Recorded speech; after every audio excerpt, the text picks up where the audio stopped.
think people set their own boundaries in life. What I mean by that is you can't have fear.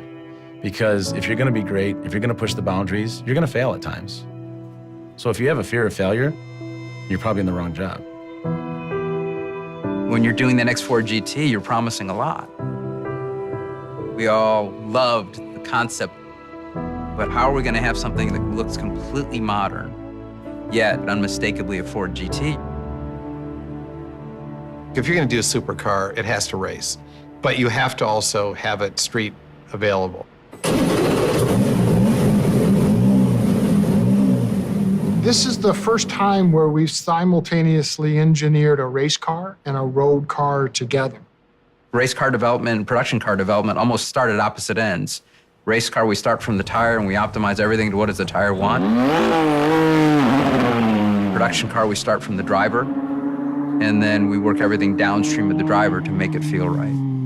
Trying to combine those two, I think we had our doubts of whether we were going to be able to do that or not.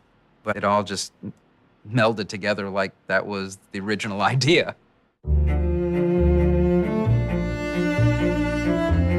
This car was really designed on the computer first. So much of it was driven by the aerodynamics, creating the tunnels and the buttresses.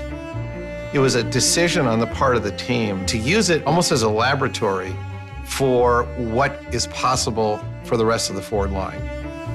Carbon fiber has had tremendous application in racing already. To get the weight out, to get the strength up, Ford GT is almost entirely carbon fiber.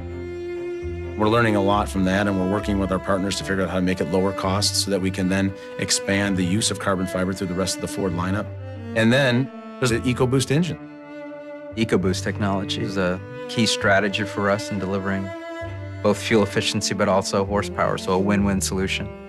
Who would have thought that we'd be putting a V6 engine in a supercar? That's a bold statement when we said we were going to do that. If we could take a mainstream engine that people can buy and you race with it, that does a lot for reputation.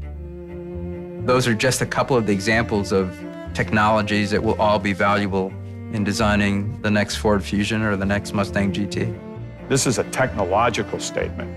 The aerodynamics, the lightweighting, the electronics. This is taking on absolutely the best tech in the world, and it's doing it head to head.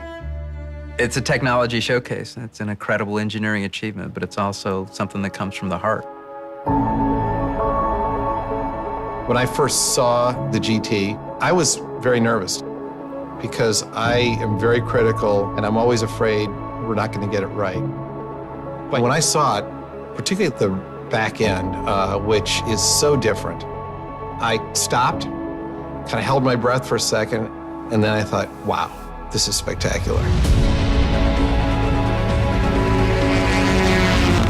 You can't have more fun than getting in a car like this and just letting it rip. I just can't wait to get my hands on the thing. I've got serial number 1 on order, and that car will not be bubble wrapped. It won't be sitting in a museum somewhere. It'll be driven by me as much as I can.